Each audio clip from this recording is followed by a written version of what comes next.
Shabbat Shalom, everyone. Shabbat, you have to say Shabbat Shalom back. Shabbat Shalom. Thank you. We're going to set an intention tonight of bringing in Shabbat, and I think the best way to do that is through song. And a nigun helps us do that, a wordless melody. So we're going to try this new wordless melody, a nigun, to get us into that Shabbat mode, spirit, mindset. So you can close your eyes, you can sing along, you can try to yai-la-lai with me, but there's no words. You can just feel the music and take a breath and be at peace and welcome Shabbat.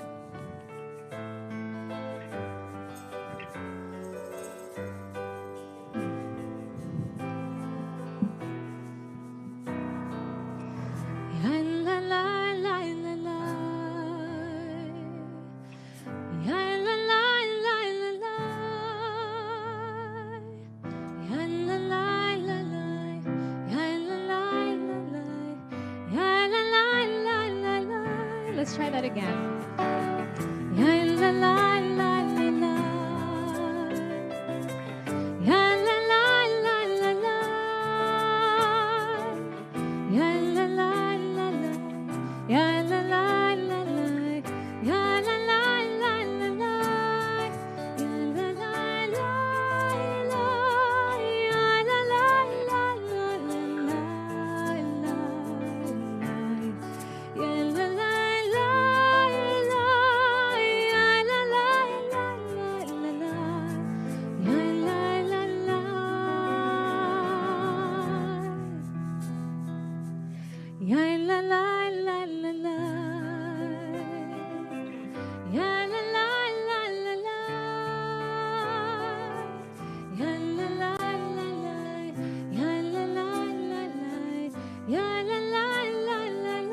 One more time, set that intention.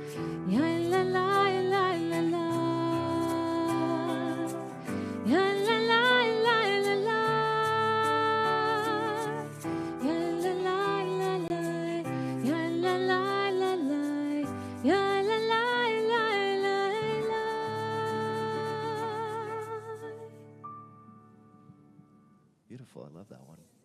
Thanks for that. The benefits of a nigun, no words, everything just la-la-la. I know, it's beautiful. It's ancient actually. Hi everyone, I'm Rabbi Nickerson. Shabbat Shalom.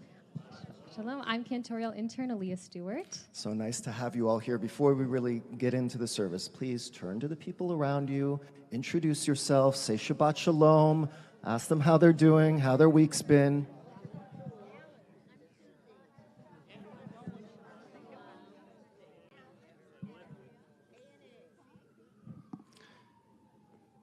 And those online, Shabbat Shalom as well. I was in Jerusalem for 3.5 weeks this summer. I came back about 2 weeks ago. So I'm going to be talking about it throughout the service tonight, and the truth is I'll probably be talking about it for months to come because it was an incredible experience. I was learning at the Shalom Hartman Institute, which is a think tank in Jerusalem, and there's a group of 25 rabbis from around the country. Some Reform, some Conservative, some Orthodox, and we're going to be learning together in a fellowship for the next 3 years.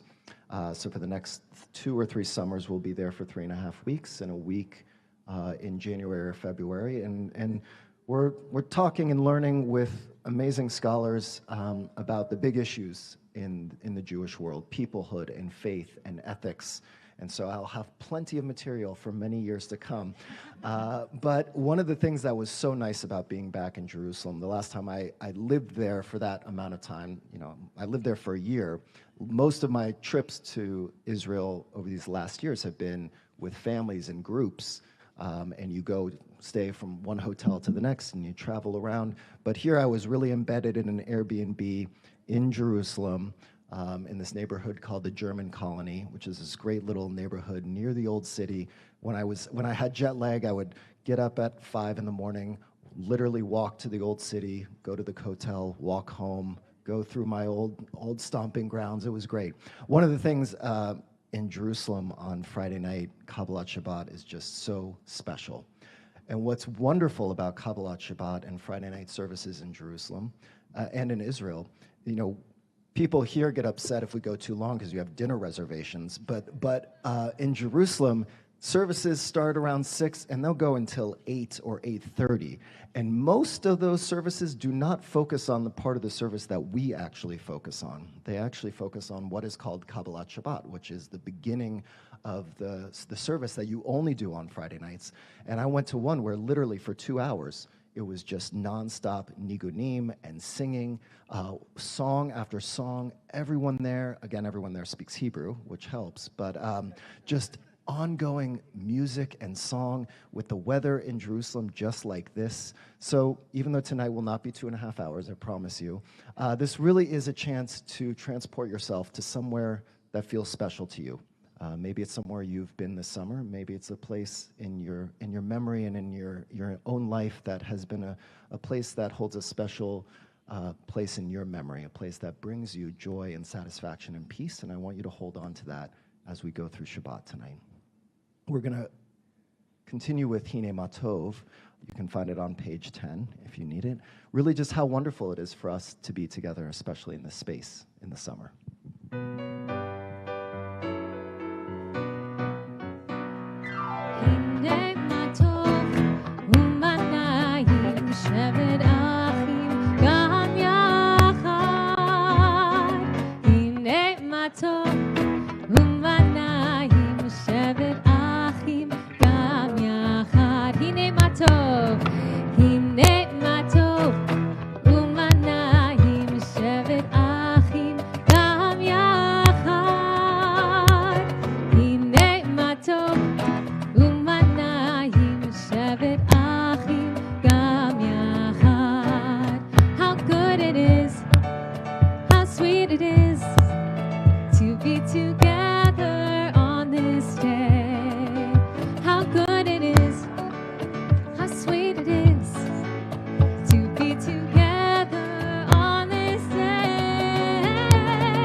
People noticed that Cantorial Aliya starting last week changed a little bit of the setup. Okay, I was wondering if people noticed, those who come on a regular basis. Oh, round of applause, this is a good thing. Okay, good. Enough said. Anyway, the point is, it's amazing how small little shifts in the way you set something up can make a big difference, right? Usually we've had these as straight rows, and just with a little curve and bringing this a little further up, it does change the whole feel. So thank you for doing that. Wonderful. I want to invite up Rabbi Stanley Davids and Risa Davids right now to light our candles, if you wouldn't mind. I feel like Stan and Risa need that light of Shabbat and deserve an opportunity to bring that light forward for all of us this evening.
We're going to continue by welcoming in the angels of Shabbat with Shalom Aleichem on page 24. Let's bring them in.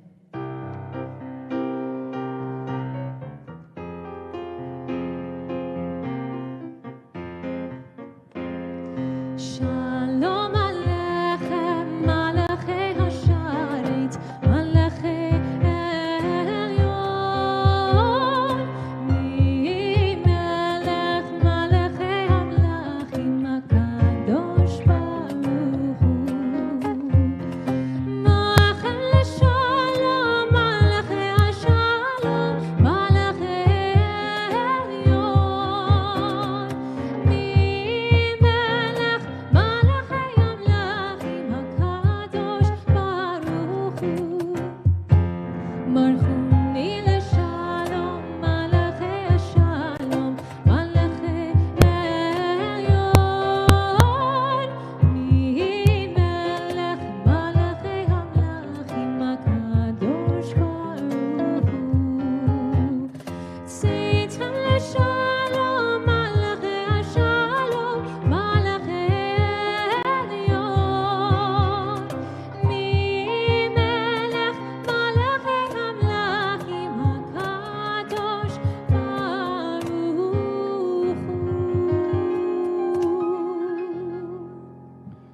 We're turning back to page 20 for Lachadodi, and there's something hidden. I don't know if some people may be aware of this. Hidden within the verses of Lachadodi is the name of the author. A lack of humility on his part, but still he did it in a way that is a hidden way in which his name, the first letter of each stanza, spells out Shlomo Halevi, and that is the Hebrew name of Shlomo Alkabetz, who is the author of Lachadodi. And similarly, and we're going to talk about this a little later, we have the holiday of Tisha B'Av coming up on Monday night, which is a mournful holiday, but every chapter of the Book of Lamentations that we read is an acrostic, and every single verse begins with a Hebrew letter in alphabetical order. And so in both cases, in this case at least, we'll focus on this one right now, what we have here is, in this beautiful love poem, we have this hiddenness, this hidden name built into the poem itself. And for me, what I love about that is this idea that this prayer about love, this prayer about bringing in Shabbat, within that is not just necessarily the overt beauty and love that we see or have in our lives, but it's this idea that there is a hidden beauty, there's a hidden love that exists and permeates the world all around us. And we have to just look a little closer to find it, but it does exist, it is there. And sometimes it can be very hard to focus on that. But this is a reminder, especially again as we move into Shabbat and we move into a different frame of mind, to look for those hidden elements of beauty and love that we have in our own lives, that we have in the world around us. Let's not lose sight and lose hope to find that hidden love. So we're going to continue with Lachadodi verses 1 to 5, and then for verse 9 at the very end, then we'll rise and we'll turn to the back to imagine we're greeting in the Shabbat bride.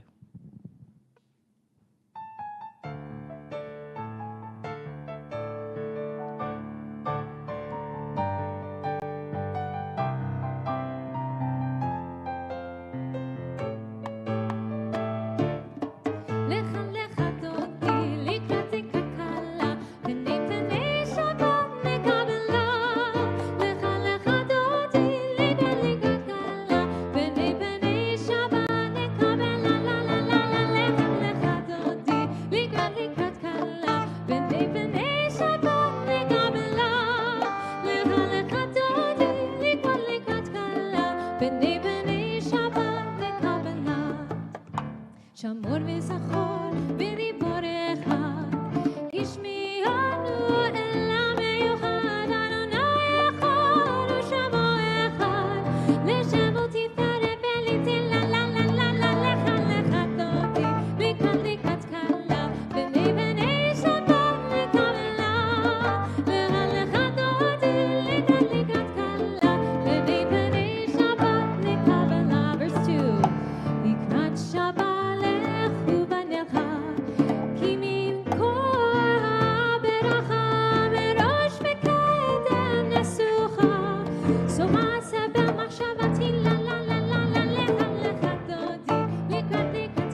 At this point, we rise, we turn to the back to greet the Sabbath bride.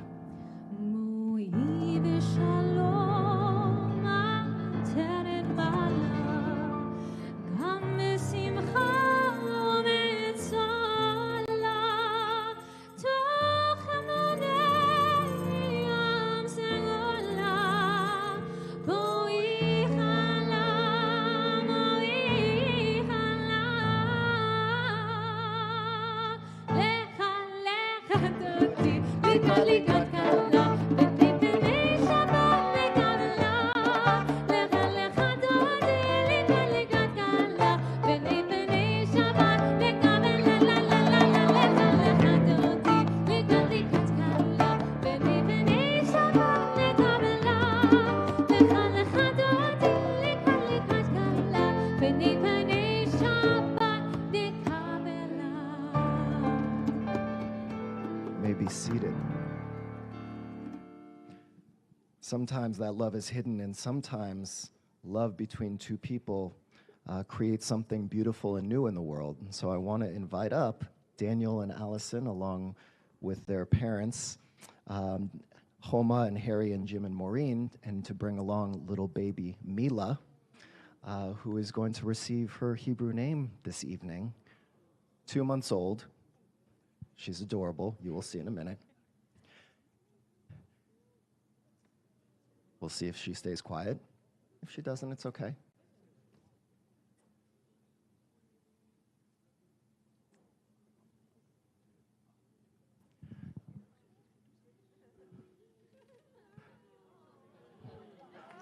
It's almost like a Lion King moment, right? Oh. So we're going to do a few things. First, grandparents, we're going to begin with you to come and share this blessing. You're in English. Come on over a little closer. There's a blessing that we find in the Talmud about what it means to bring new life. He's reading for you. So what will you all offer this blessing? Come a little closer. Mila, let's get Mila up front. Yes. Yeah, we need the baby up front. And Dan, too. Okay. Ready? Okay. Ready? Yes. May you live to see your world fulfilled. May your destiny be for worlds still to come. And may you trust in generations past and yet to be. May your heart be filled with intuition and your words be filled with insight. May songs of praise ever be upon your tongue. May your vision be on a straight path before you. May your eyes sparkle with the light of Torah, and your ears hear the music of its words. May your mouth speak wisdom, and your fulfillment be in the company of family, even as you ever yearn to hear the deepest words of your soul. Amen. And with that, I always like to have couples write a little letter to their baby, something that, of course, Mila will not understand at this moment, but when she becomes bat mitzvah at 13, they can sit down with that letter and remind her of this moment, and more importantly, a chance for Dan and Allison to articulate their hopes and dreams for their little girl. Dear Mila, from the moment you entered our lives, you became part of a rich and vibrant tradition that stretches back thousands of years. Our Jewish heritage is a tapestry of history, culture, and values that have been passed down from generation to generation. It's a heritage that tells stories of resilience, wisdom, and community. It's a heritage that reminds us of the importance of kindness, justice, and learning. We chose the name Mila for you because it is a name that carries with it a sense of grace and strength. Mila means word in Hebrew, and we felt it perfectly captured the qualities we already see in you. It's a name that reflects our hope for you to navigate the world with a heart and mind full of compassion and knowledge. Your Hebrew name, Dara, means pearl of wisdom. This name was chosen with the belief that you will grow to embody the wisdom and depth of understanding that our Jewish traditions value so deeply. Dara also connects you to your roots, honoring your grandfather Harry's grandmother Dora, as well as your grandmother Homa's grandmother Gohar, which is also Dora in Farsi. Each time you hear both of your names, Mila Dara, remember that they are not just labels, but symbols of your identity and connection to a community that has shaped who we are. We hope that these names inspire you to live a life full of wisdom, kindness, and grace. May your life's journey be filled with love, learning, and the rich Jewish heritage that we hold dear. Love, Mom and Dad. Beautiful. She is in good hands with the two of you. In a moment, we're going to take out the Torah at Dan's request, Dan's mother's request, let's be honest. So he can hold the Torah as we offer the traditional blessing. But I just want to say, Mila was born on Lag BaOmer, which is a little-known holiday, but a beautiful holiday that falls in the midst between Passover and Shavuot. And it's a day of celebration. It's a day usually where people have bonfires. And it's a day that marks, in a time where they imagined plagues and darkness, that this was a respite from all the challenges and darkness of the world. And so may Mila be a respite from the darkness that we sometimes see in the world around us. And may she bring her pearls of wisdom to life to make this world a better place. So I'm going to you can't hold her and the Torah. I would love all of you to please rise.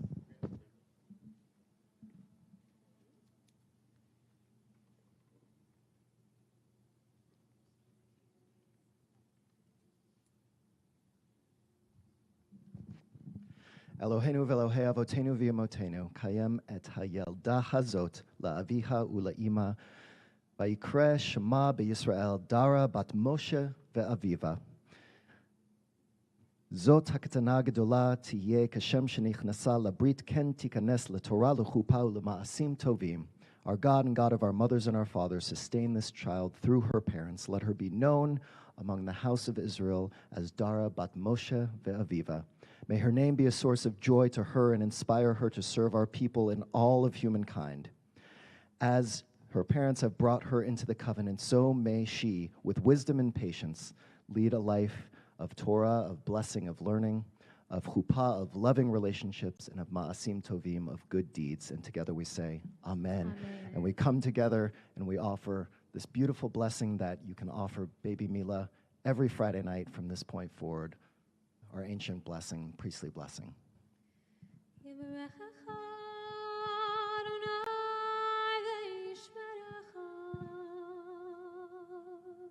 Mila Dara, may God bless you and protect you.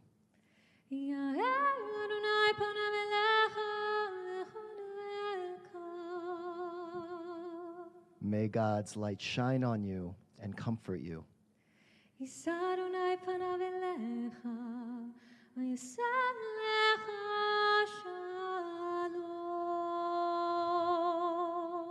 And may God always turn to you and bring you a life of joy, of love, and most of all, peace.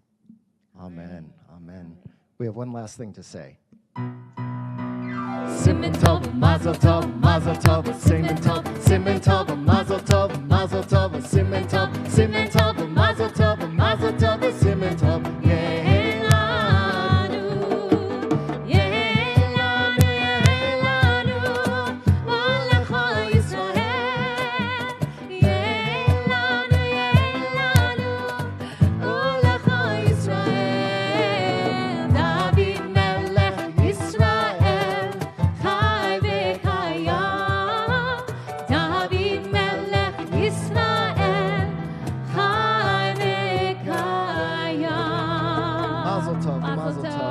Going to stay standing. Mila is going to make her way around the aisle so everyone can get a nice view if you don't mind.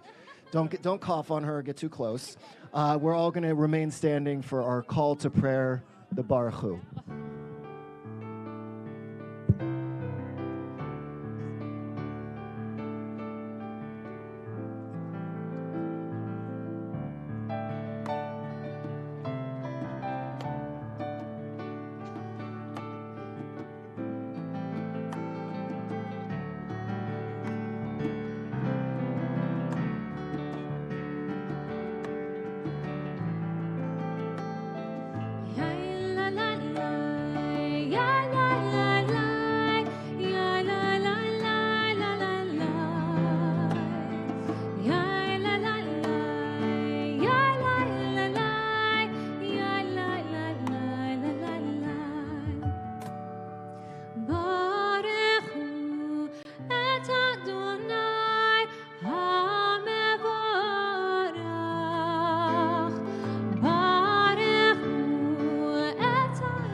seated.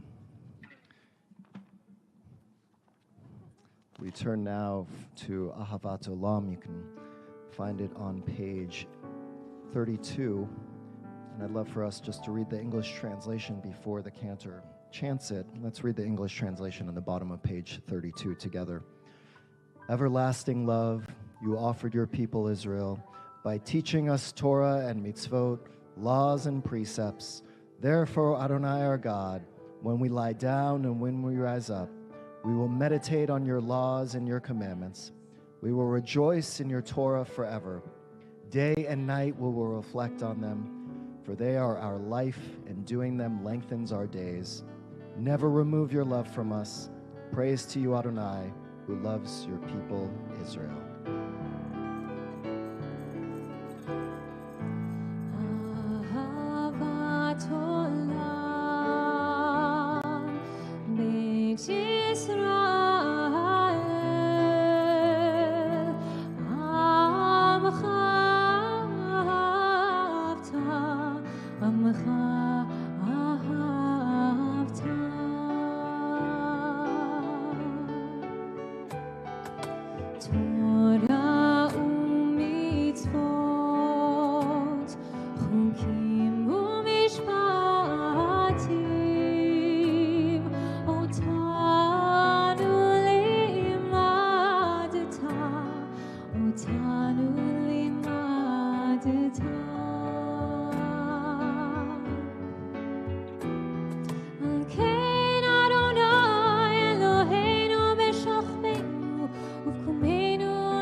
Continue with our prayer of oneness, the Shema on page 34. Shema Yisrael, Adonai Eloheinu, Adonai Echad, Baruch Shem Kemo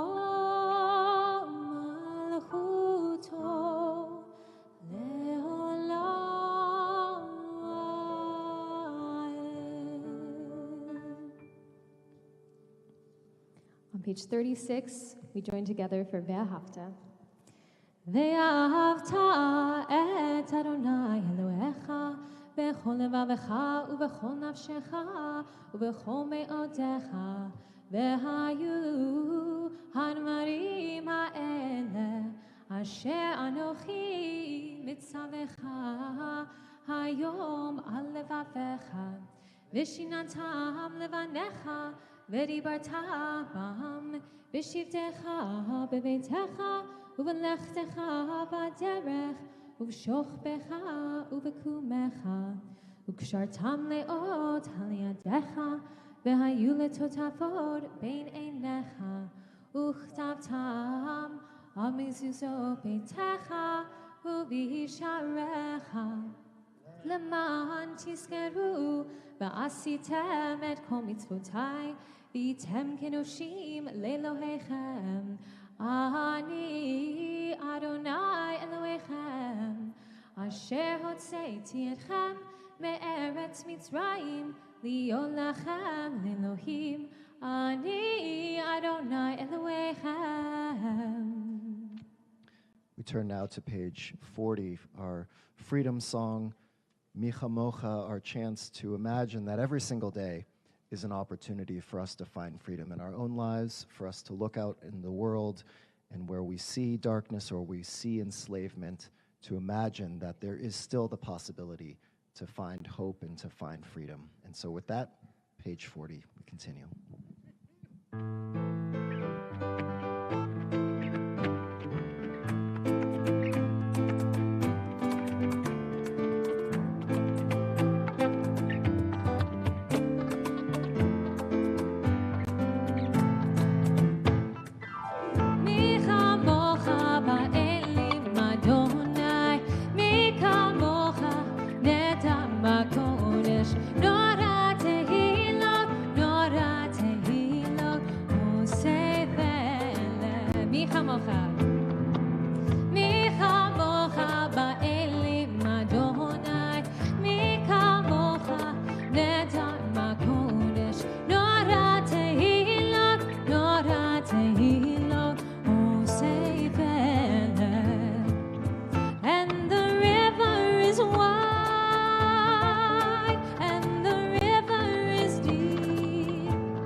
So we had the results of what happens when two people are in love, what they can create.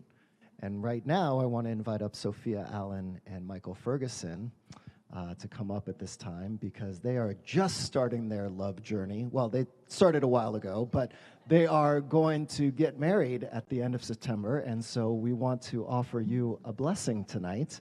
But before we can offer that blessing, we need to hear a little bit more about how you guys met and tell us the short version of the engagement. Yeah, on the spot, go. Okay. Hi, everyone. Shabbat Shalom.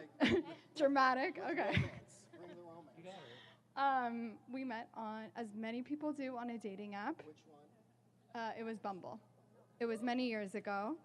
8 years ago, right? Yeah.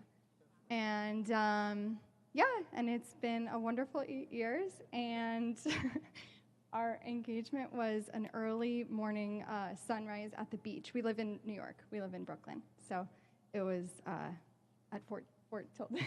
Yeah. Yeah, and it was beautiful. A little bit more. Oh my God. Now, add a little bit of your flair. Like, why that setting, and tell us what you did on that, the sunrise on the beach. Love the beach. Yeah, it was just a perfect morning, and we went out to the beach at sunrise. It was the perfect time for it. Yeah, it was beautiful. Our dog Odie. Yeah, he was going to come tonight, but he didn't. Yeah, I know. Yeah. Sorry to put you on the spot. I had to. One last question. When you were on Bumble, what was it that connected you to? Like, what was the first thing that, like, made you feel like it was a match? You go first. She goes.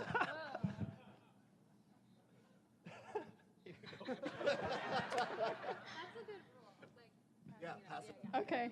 Well, dating apps, you see photos first, but so that's what we, first saw, but then we just got talking and had really lovely, early dates. We went to the Brooklyn Botanical Gardens. What else did we do? Museum. Yeah, we just did a bunch of fun stuff, and it worked out well. And here we are. It's worked out well, and to a lifetime of it working out well. So come a little closer. I want to.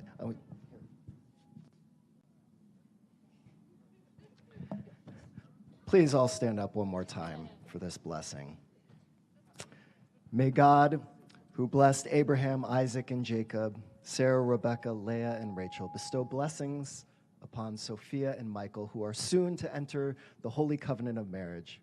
As they stand here this evening, so may they always stand side by side as they strengthen and sanctify their love for each other by taking their place in the congregation of their people.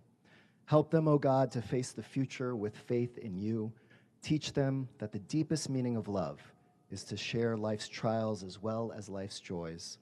Enable them to understand that their union must be founded on righteousness and truth, on kindness and mercy, on patience and mutual forbearance. May they establish a home of loyalty and love, of holiness and peace, and a place that if they choose one day, where children can grow in health and happiness in the knowledge of Torah and in the practice of good deeds. May you always see the sun rise in the morning as an opportunity to bring love to your life.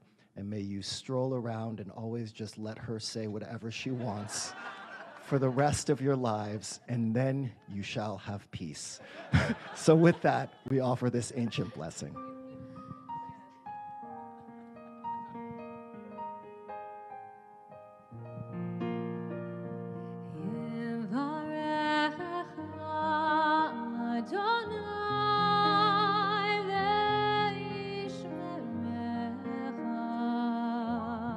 May God bless you and protect you.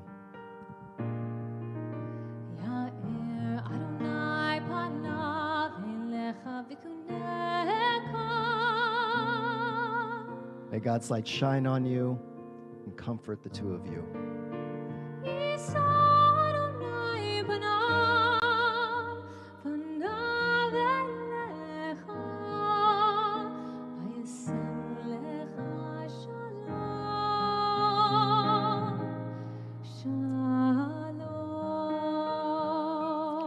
May God always turn to the two of you and bring you a lifetime of love, of joy, adventure, and a lifetime of peace.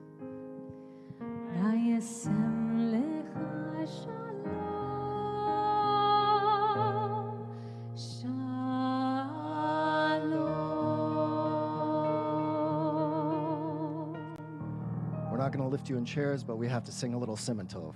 Here we go. Simon Tov, Mazel Tov, Mazel Tov, Simon Tov, Simon Tov, Mazel Tov, Mazel Tov, Simon Tov, Simon Tov, Mazel Tov, Mazel Tov, Simon Tov. Yehelanu, Yehelanu, Yehelanu, Olecho Yisrael. Yehelanu, Yehelanu, Olecho Yisrael.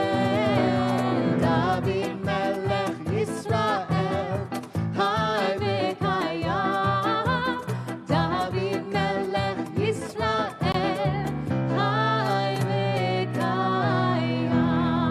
Mazel Tov. Mazel tov.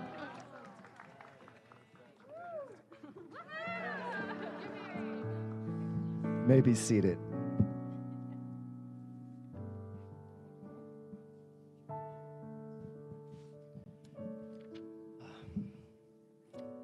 Well, with that, we're going to switch tones a little, because this really has been such a beautiful night of love and love's possibilities. This next prayer, Hashkivenu, is really making me think about a more challenging piece of love, mostly the love that I heard about from especially Rachel Goldberg-Polin, who is the mother of Hirsch Goldberg-Polin, who is still being held hostage. There are 111 hostages still in Gaza, and it's thought that, 39 are already confirmed dead. And I just read a report before Shabbat that they're saying it's getting to the point where it's going to be very difficult for many of these hostages to survive. And those families are just pleading and urging and yearning for there to be a ceasefire so their family members can come home. I mean, we met with Rachel, and for her to be so poised and brave and strong, given everything that she's gone through. The brief story of her son was that he was at the Nova Music Festival, and he, along with about 30 other people, ran to a shelter.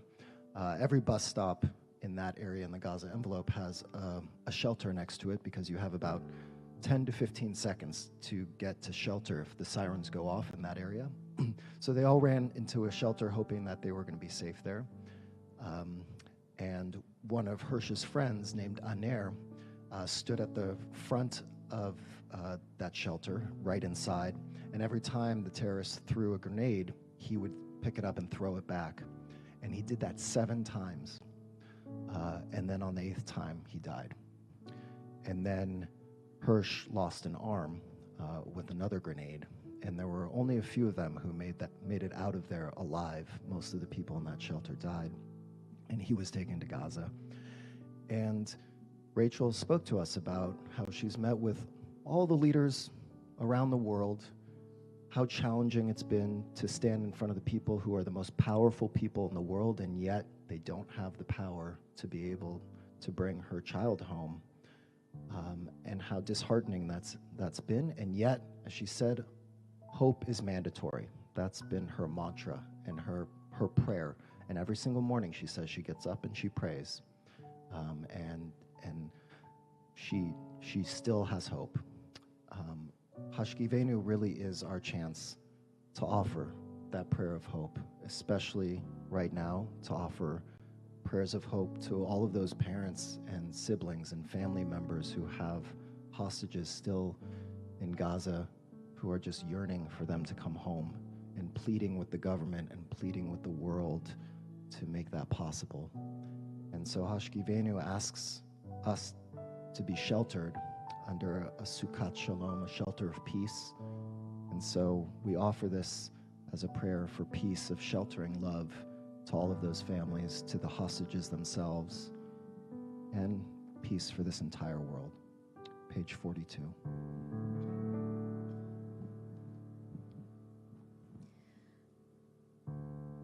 Hashkivenu Adonai Eloheinu leShalom v'hamidenu shomeinu lechaim. Hashkivenu Adonai Eloheinu leShalom v'hamidenu shomeinu lechaim. Hashkivenu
not going to have the opportunity to say prayers from our own hearts with the Amidah.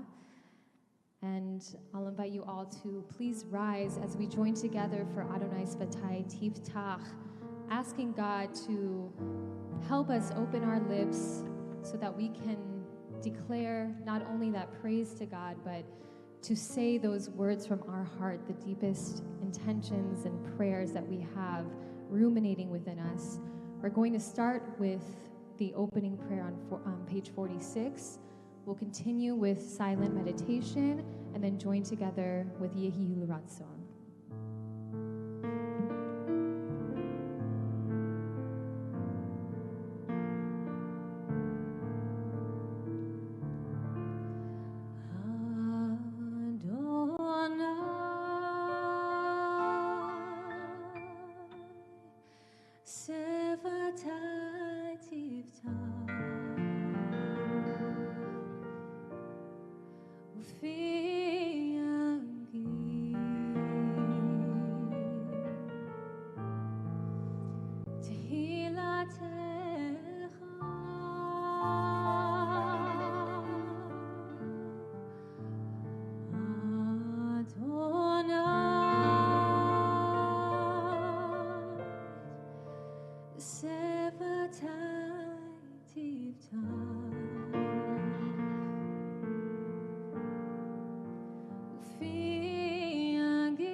You may be seated.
with that prayer for peace, we turn to the middle of page 253 so that we can offer peace and prayers to those in need of healing. I'll ask for you to share some names, but first, just the names that are on our list.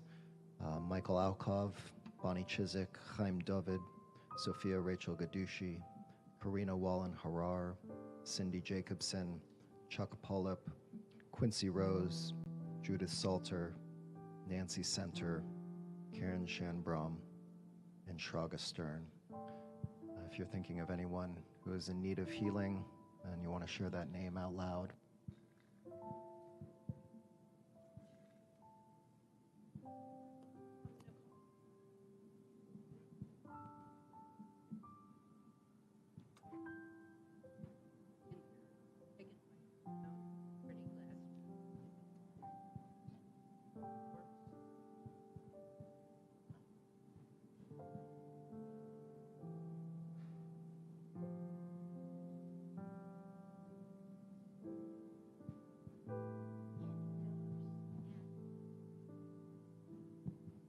think of all of them and strength to all of them as we continue with Misha Berach.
Whenever someone's been asking me about my experience in Israel this summer, I've wanted to be very honest, so I have been honest, which is I say it was intense, it was inspiring, it was meaningful, but I did not come home with much hope. And that's been very hard to say, and it's very hard to feel that after 3.5 weeks of being there and spending a lot of time talking about Israel post-October 7th and thinking about Jewish peoplehood and what does it mean, how do we deal with anti-Zionism and anti-Semitism, and how do we think about who is in and who is out of the Jewish community. Of course, no easy answers to any of these things, but all the Israelis and many of the American scholars we met with as well and learned from, there's very little hope right now, which is really unfortunate. And you know, as Rachel Goldberg Poland said, hope is mandatory. So there are inklings of it, but it's not so obvious. And I'm really working through that right now, especially as someone in my position who is, of course, thinking about high holidays, but beyond of how do you help a community really have some hope. My job is not to stand up here and only depress and only think about what's terrible. We have to find those glimmers of hope. But I feel okay being in this place right now because on Monday night we have Tisha B'Av, And for 24 hours, this is the only other 24-hour fast day besides Yom Kippur. For one day, we are allowed to be completely depressed and feel completely hopeless, which is very nice for us to be given that gift of the Jewish tradition, to have at least one day where we can do that. And we really have just piled on all of the trauma and tribulations and challenges of the Jewish people into this one day, because it is the one day we are supposed to commemorate the destruction of the first and second temple. If you go through history, you can go online, you can find all the things that are associated with Tisha B'Av. And I also have to say, based on the assassinations that Israel did a couple weeks ago, or even just a week ago, we're sitting and waiting for the response. And I keep thinking, are they waiting for Tisha B'Av? Because that seems like it would be a day for that kind of thing to happen. So I'm always checking my phone and seeing where things are at. But so we have this day, and if you've never commemorated Tisha B'Av, I feel like this year is a time to really try and do that. Plug Monday night at the Resnick campus at 7 p.m. We're going to be showing a great, really intense, beautiful movie called Legend of Destruction. When I was in Israel, we met with the producer and the creator, and he did years of research looking at historical documents, rabbinic texts, to really try and understand what happened that led to the destruction of the Second Temple. And he made this film, which is a really powerful film. We're going to watch it. We're going to talk about it. There are a lot of present-day connections between what led to the destruction of the temple and what's happening in our country and in Israel today. So we're going to talk about that, and we're also going to recite some of those verses from Lamentations. Cantor Peacock will do that, and if you join, it's kind of this haunting melody, appropriately so. And we're also going to read some poetry of survivors from October 7th, also appropriate this year on Tisha B'Av. But in addition to this historic understanding of how the temple was destroyed, which was a huge shift, radical shift in Judaism. We would not be sitting here doing this if it wasn't for the destruction. We would be still sacrificing animals. And the rabbis, though, don't focus so much on the historical narrative. They focus more on really what was happening within the community that led to this destruction. Because it's very easy for us to always look for an outside source of our pain, our problems, our destruction. Much easier to look outward. But the rabbis, as they do with our tradition on a regular basis, force us to look at ourselves. And so they love to do this by way of story. And many of you may already have heard this story, because this is the famous story to try and describe why the temple was destroyed. So I'm going to read it to you. It's pretty short. And then as you're listening, I want you to try and think, because I'm going to ask you, who is at fault? And what is the story trying to teach us about why the temple was destroyed? Okay? The destruction of Jerusalem came through a Kamsa and a Bar Kamsa in this way.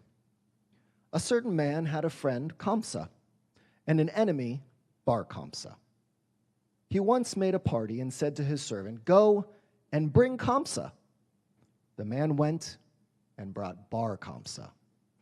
When the man who gave the party found him there, he said, "See, you tell tales about me. What are you doing here? Get out." Said the other, "Since I'm here, let me stay, and I will pay you for whatever I eat and drink." The host said, "No, I won't." "Then let me give you half the cost of the party." "No," said the other. "Then let me pay for the whole party." He still said no. And he took him by the hand, and he put him out. Said the other, "Since the rabbis were sitting there and didn't stop him, this shows that they agreed with him. I will go and inform against them to the Roman government." And he went and said to the emperor, "The Jews are rebelling against you." And the emperor said, "How am I going to tell if this is true?" He said, "Send them an offering and see whether they will offer it on the altar at the temple." So the emperor sent him with a fine calf. While on the way, the man made a blemish on its upper lip, or some say on the white of its eye, in a place where the Jews count it as a blemish and others do not. And the rabbis were inclined to offer this blemished animal in order not to offend the government. Said Rabbi Zechariah ben Upklus, though, to them, people will say that blemished animals are offered on the altar. So then they proposed to kill Bar Kamsa so that he shouldn't go and inform on them. But the same rabbi said to them, is one who makes a blemish on consecrated animals to be put to death? And therefore the rabbis say, through the scrupulousness of this rabbi, our house has been destroyed, our temple burnt, and we were exiled from our land. End of story. Okay, really quick recap. Kamsa is the friend of the host, but accidentally his friend brings Bar Kamsa, who's his enemy, and after some back and forth, the man is kicked out. He's really upset he gets kicked out. He's really upset that the rabbis were there watching and didn't do anything about it, and so he assumes they're in agreement with the host. So he goes to the enemy and says, you know what? Those Jews, which he was a part of, are rebelling against you. I think you should find out about that. And so then when they send a nice, beautiful calf to be offered at the sanctuary, he himself makes it so it's unclean and not to be offered. And then the rabbis have to struggle. Do they offer something that generally they wouldn't offer on the temple, at the temple in order to appease the government? Or do they not? Do they kill Bar Kamsa? And according to all this, this is why the temple is destroyed. The phrase that is used by the rabbis is sinat chinam, senseless hatred. So, who's at fault here? What do you guys think? What is this trying to teach us? What's going on here? Anyone? Yeah. Let me see if I can get that. Yeah, stand up. Yeah, great. I'd like to actually offer an addition. While I was briefly going to Chabad of Brentwood, they actually had an addition to this. It was said of the rabbis that they highlighted both Kamsa and Bar Kamsa. The question comes up: what did Kamsa do? He wasn't even at the party. He didn't do anything wrong. It's added to that technically Kamsa didn't have to stand on ceremony. He could have simply come uninvited. Of course, he would have been welcomed in. And from that, who knows? Perhaps the host would have. Perhaps if Kamsa had showed up, perhaps if Kamsa had come, the host would have been appeased enough to have, to have at least heard out Bar Kamsa. Bottom line, reach out to someone. Reach out to the important people you love. You love and hold dear in your life, because it really can make a spectacular difference.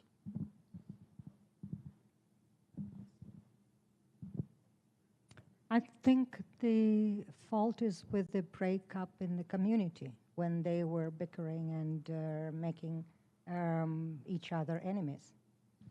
Who was that fault? The breakup in the community. The community was not united. They were bickering, they were fighting, they were expelling each other, they were telling on each other. So they are all to blame. They are all to blame. The bickering and the challenges that they bring about with one another are to blame. Anyone else? Anyone on this side? Yeah. Yes. Gossip and slander.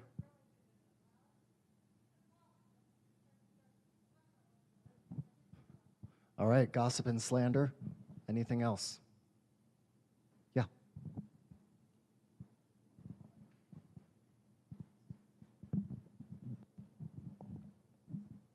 I'm going to say also the rabbis. If the leaders of the community can't step in and say, hey, maybe you don't need to embarrass this person who didn't do anything, just let him stay. We can work it out tomorrow. And then just to be so rigid and unyielding for the sake of peace of the community and for saving the community, it seems like they just made poor decisions every opportunity they were given. You can always blame the rabbi. Always a good thing to do. Just to add to what she was saying, I was going to say that it seems like a missed opportunity to teach love, compassion, hear a different perspective, and just kind of teach them how to be Jewish, how to rejoin our community, what we're about. So I think it was a missed opportunity of teaching.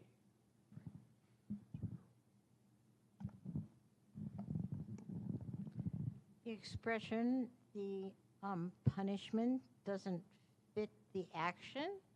I'm not quite sure how they came to the decision of destroying the temple for miscommunication from all of the people involved. How that came about, that they could have destroyed the temple. Okay, I'll explain that in a minute. Any other thoughts? These are all really good. The reason the temple was destroyed, I would say it's all of the above. Like all good Jewish things, there are many opinions and many perspectives. What brought about the destruction of the temple was this infighting and this senseless hatred that led Jews to not be able to see opportunity for change and opportunity for growth and opportunity to change and look beyond their own perspective. And the narrow-mindedness and the narrow focus that existed with all the characters, and the lack of willingness to be brave enough and bold enough to stand up like the rabbis didn't do and intervene. All of these things combined. This is a story that basically takes all of the elements that lead to any destruction, destruction between two people, destruction within a community, destruction within a country or a nation, in this case the Jewish people, that this highlights all of the elements and all the kinds of relationships and all the missed opportunities for us to find hope and for us to mend brokenness. And it's because of that. It's that unwillingness to look at opportunities, an unwillingness to use our voice, an unwillingness to step forward that the Jews destroy the temple.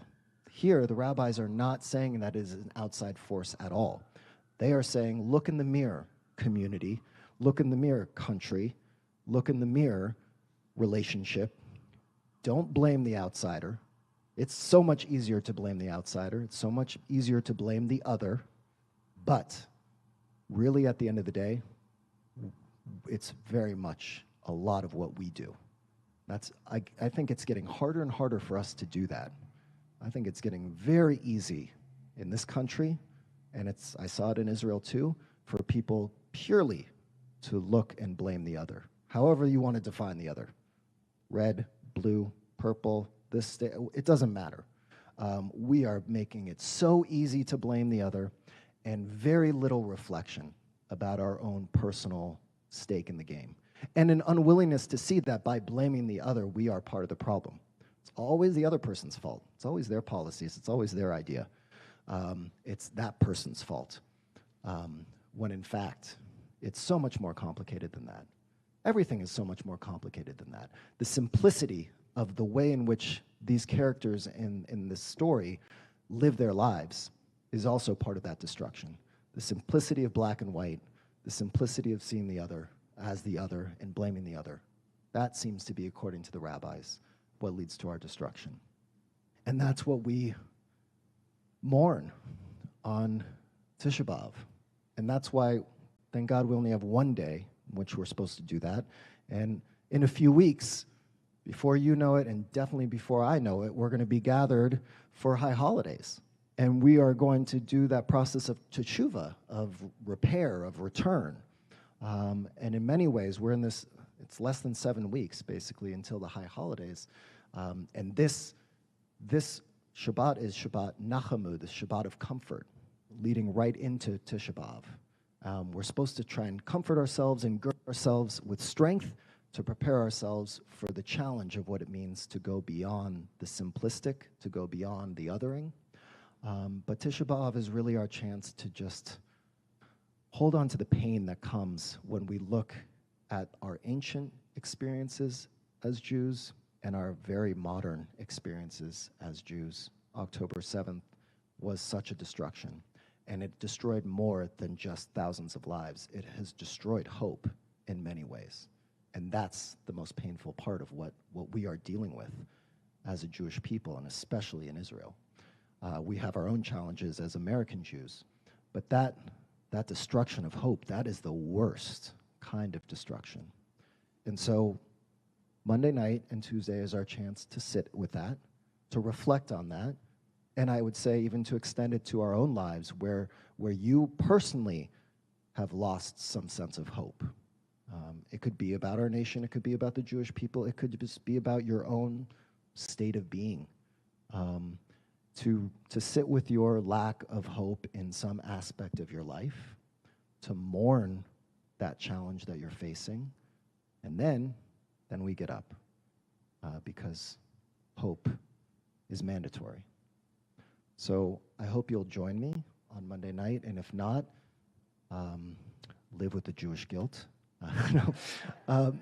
But I do hope that you can find a time, Monday night or Tuesday, just to reflect on the challenges we face, and then figure out how you're going to get up and do something about it. Shabbat shalom.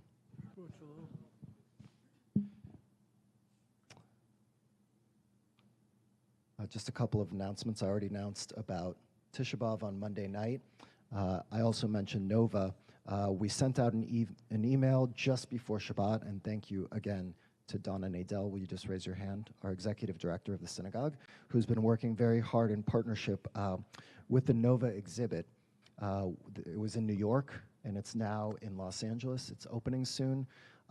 It's supposed to be a really incredible experience, and we as a community, Wilshire Boulevard Temple, are going on Sunday, September 22nd. We have bought out the entire exhibit for the afternoon, and there are 350 spots, which actually is not a lot for our size community, but I really do urge you to go home tonight and register. We're going to gather together. It's really an opportunity to learn about the background of this music festival, the love of techno and EDM, and what drew these young people to that festival, then to see the actual artifacts from Nova. They've shipped over the burned out cars and the porta potties and the lost and found from the Nova concert, and they have recreated the scene in a large space. And then you go from there into another room where you not only see pictures of all those who died, but also a sense of hope. They try and end the exhibit with a sense of hope. We are also going to have the opportunity to hear from a survivor from the Nova Festival, and have a chance to be together as a community. And I think this is a rare opportunity. I went to Nova and saw the site in Israel, and talk about that at another time, but there are only 2 cities in the United States that have access to this. That was New York, and now it's Los Angeles, and who knows if it will go to any other city. We're fortunate and unfortunate, but fortunate to be able to do this. And they also want as many non-Jews to come to this exhibit as possible. So please spread the word to all of your community and all your friends and neighbors that this is an important opportunity to bear witness, not only so that we can feel as though we understand the story, but so that more and more people understand what happened that day. So I hope you'll check your email and sign up and join us on Sunday, September 22nd. And then in a few weeks, you'll also find out information about High Holidays, because that's coming up at the beginning of October. I think that's it for announcements. We are going to turn to Aleinu, middle of page 282, and I ask all of you to please rise.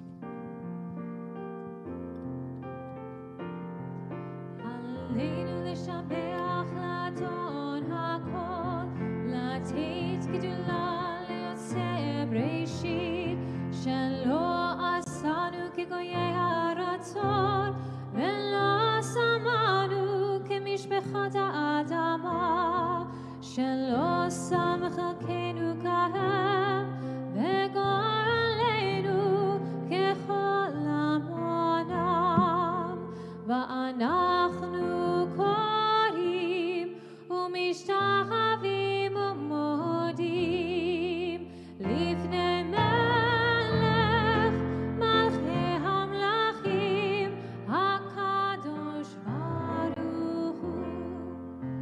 ונאמר והיה אדוני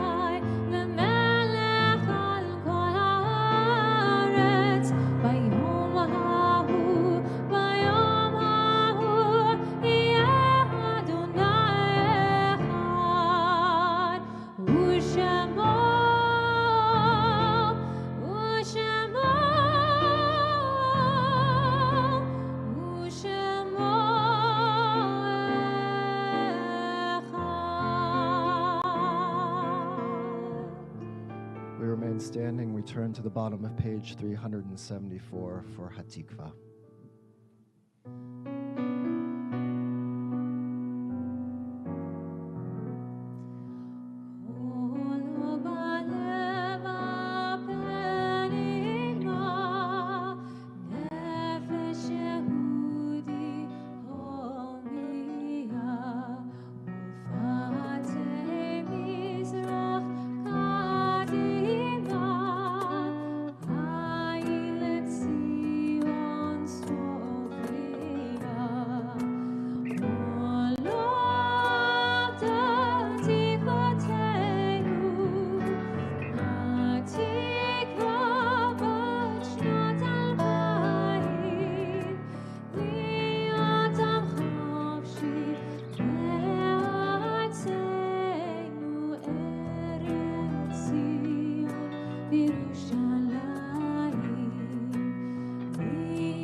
Standing, we turn to page 294.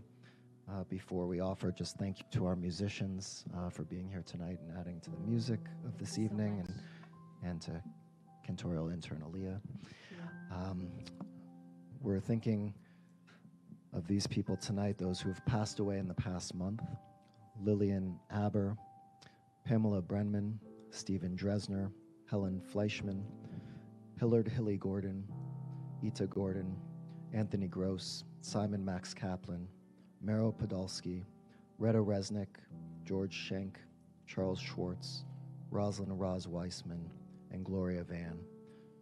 Remembering the yard sites of those that have occurred this past week: Herma Altschul, Joseph Ansel, Rose Bagelman, Barbara Lerner Barrett, David Bagelman, Florence Burns, Gabriel Bazar, Shokrola Bina, Stanley Blatt, Dorothy Kamhi Bornstein, Manuel Bornstein, Eugene Borson, Jonathan Paul Brody, Margaret Wilstater Bruch, Ernest Bruch, Billy Burns, Lawrence Deutsch, Sam Delinko, Aidan Edwards, June Ellen, Jerry DeFalco, Frank Feeler, Alan Feldman, Frank Fenton, Evelyn Friedman, William Friedkin, Joyce Friedman, Joseph Friedman, Irving Gantz, Edward Gelb, Bernard Grad, Mark Harntios, Michael Harris, Jacob Hecht, Hetty Hurst, Anthony Amarco, Hattie Isaacs, Muriel Jackson, Marie Coleman, Rona Kaufman, Jonas Benton Kelsall, Evelyn Kessler, Maury King, Solomon David Kugler, Larry Lauterbach, Daniel Frank Lazarus, Judith Wolf Lee, Esther Levin, Francis Levinson, Ava Grace Liadowicz, A.B. Linker, Sam Lippow, Pearl Loderman, Jenny Markowitz, Robert Mendelson, Eddie Michaels, Anna Mitchell, Maurice Nahum, Brian Nelson, Fran Newberg, Julia Catherine Perlman, Ruth Peskin, Larry Phillips, Beatrice Polivoy, Lillian Price, Thelma Prince, Davida Racine, Gustave Reese, Maxine Rice, Edith Rogers, Isidore Rosenberg, Marion Rosenstein, Herbert Rubin, Leonard Sachs, Evelyn Schwartz, George Sobalski, Miriam Wolfson Shapiro, Stanley Sherman, Ida Siegel, Harriet Sires, Gilda Spiegel, Ida Steiner, Stephen Tomar, Gerald Norman Touch, Alice Walker, Murray Weinstein, Celia White, Sam White, Jack Yablin, Sumner Yaffe, Moshe Aaron Young, and Anna Zimmer. Any other names that you'd like to add to our list tonight?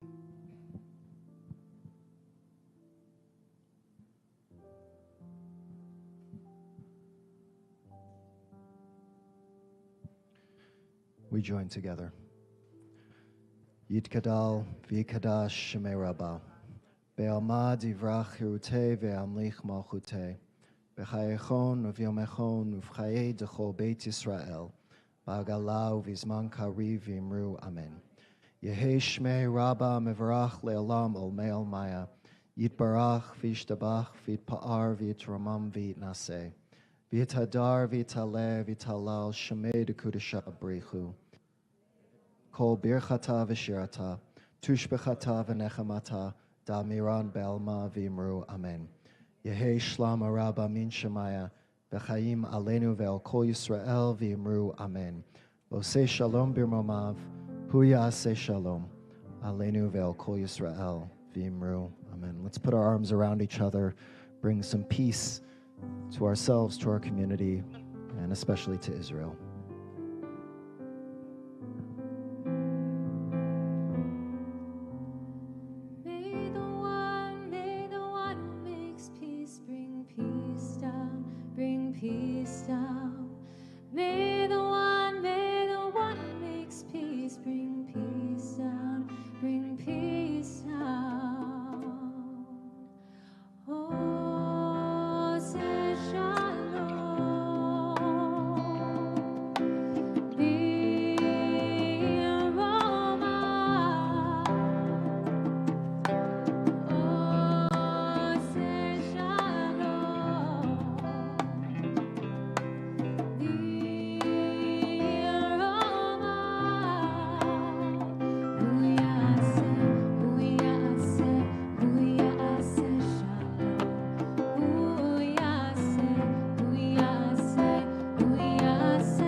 Conclude with Kiddush and Motzi, and then feel free to join us in the back for a little bit of Oneg. We imagine lifting the sweetness of this Shabbat. Baruch atah Adonai Eloheinu melech haolam, borei peri hakafet. Baruch atah Adonai Eloheinu melech haolam, asher kiddushanu b'mitzvotav v'ratzah lanu, v'shabbat kosho v'ahava u'v'ratzon inchilanu, zikaro lama'aseh b'reishit, ki hu yom tehila l'mikra'ei kodesh, sechel l'tzion mitzrayim, ki banu v'chaita miltanu kidashta mikol ha'amim, mishabar kodshecha be'ahava u'v'ratzon hinchaltanu. Baruch atah Adonai mekadesh ha-Shabbat. Chaim. And Motzi, the same size as Mila, almost. So Mazal Tov to Mila, and of course to Sophia and Michael as well. Baruch atah Adonai Eloheinu melech haolam hamotzi lechem min haaretz. Amen. Shabbat Shalom, everyone. Shabbat Shalom.